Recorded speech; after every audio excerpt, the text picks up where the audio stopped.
Hi అండి, అందరికీ నమస్తే. తెలుగు రెసిపీస్ ఫర్ ఆల్ ఛానల్లో ఈరోజు మంచి రెసిపీ అండి, పాలకూర వంకాయ పచ్చడి. ఈజీగా ఇంట్లో సింపుల్గా ఎలా తయారు చేసుకోవాలో చూపిస్తున్నాను. దీనికి పావు కిలో వంకాయలు, అలాగే పాలకూర 3 కట్టలు తీసుకోండి.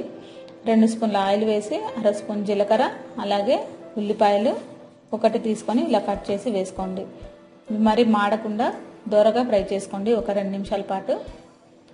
అలాగే ఒక 10-15 పచ్చిమిర్చి తీసుకోండి. మీరు కారం కొంచెం స్పైసీగా తినాలంటే ఎక్కువ తీసుకోవచ్చు, లేదంటే ఒక 10 అయితే కరెక్ట్గా సరిపోతాయండి పావు కిలో వంకాయలకి. కొంచెం కారం తక్కువ తినేవాళ్ళు. అలాగే దీంట్లో వంకాయలని కట్ చేసి మీరు ఈ పచ్చిమిర్చితో పాటే వేయించుకోవాలి ఒక 2 నిమిషాల పాటు. ఇవి కూడా మాడకుండా మీడియం ఫ్లేమ్లో వేయించుకోండి. ఇది కూడా మనకి ఈజీగా అయిపోతుందండి. మనకి లంచ్ బాక్సుల్లో కానీ, పిల్లలకు కానీ, లేదంటే మనకి జాబ్కి వెళ్ళే వాళ్ళకి, బ్యాచిలర్స్ పిల్లలకు కానీ ఈజీగా మనం రెడీ చేసుకోవచ్చు. అన్ని రెడీగా పెట్టేసుకుంటే హెల్తీ, అలాగే మనకి టేస్ట్ కూడా బాగుంటుంది. కరివేపాకు కొంచెం వేసేసుకోండి. ఇవన్నీ కూడా కొంచెం ఇలా కొంచెం దూరగా ఫ్రై చేసుకోండి. చూసారు కదా, వంకాయ ముక్కలు వేగితే సరిపోతాయండి.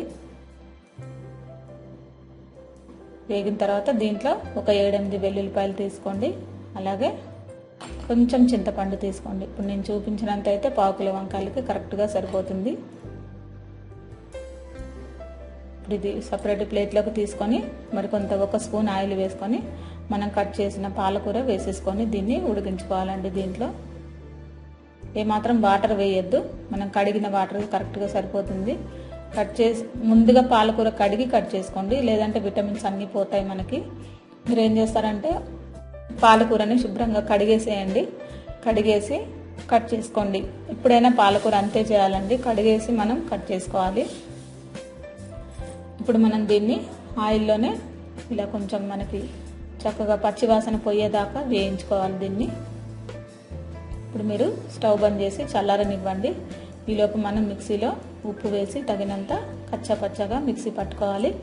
కొంచెం కచ్చాపచ్చాగా మిక్సీ పట్టిన తర్వాత ఈ పాలకూరను కూడా దీంట్లో వేసుకొని మనం మిక్సీ పట్టి పక్కన పెట్టుకోవాలి. ఇప్పుడు మనం పోపు వేసుకుందామండి. ఇప్పుడు దీంట్లో 1 స్పూన్ ఆయిల్ వేసుకొని 1/2 స్పూను శనగపప్పు, 1/2 స్పూను మినప్పప్పు, మీకు పప్పులు ఇష్టం లేకపోతే ఓన్లీ ఆవాలు, జీలకర్ర, ఎండుమిర్చి, కరివేపాకుతో కూడా తాలింపు వేసుకోవచ్చు. కొంచెం పప్పులు వేస్తే తినడానికి బాగుంటాయి పచ్చళ్ళలో. దీంట్లో మినప్పప్పు, శనగపప్పు, 1/2 స్పూన్ జీలకర్ర, 1/2 స్పూన్ ఆవాలు, ఒక 4 ఎండుమిర్చి, కరివేపాకు, ఒక 2 రెమ్మలు వేసుకోండి. చూసారు కదా, దీన్ని మనం కొంచెం ఒక 1 మినిట్ హై ఫ్లేమ్లోనే కొంచెం తొందరగా ఫ్రై చేసేసుకోండి, అయిపోతుంది. చూసారు కదా, ఇప్పుడు మనం దీన్ని పచ్చళ్ళలో వేసేసుకుందామండి.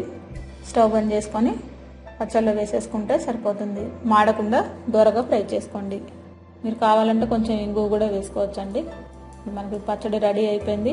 వేడి వేడి అన్నంలోకి తినడానికి రెడీ అయిపోయిందండి. పిల్లలకి ఇప్పుడు లంచ్ బాక్స్లోకి, అలాగే మనకి ఇంట్లోకి కూడా తినడానికి చాలా టేస్టీగా ఉంటుంది. ఇది ఒక 2 డేస్ నిల్వ కూడా ఉంటుందండి.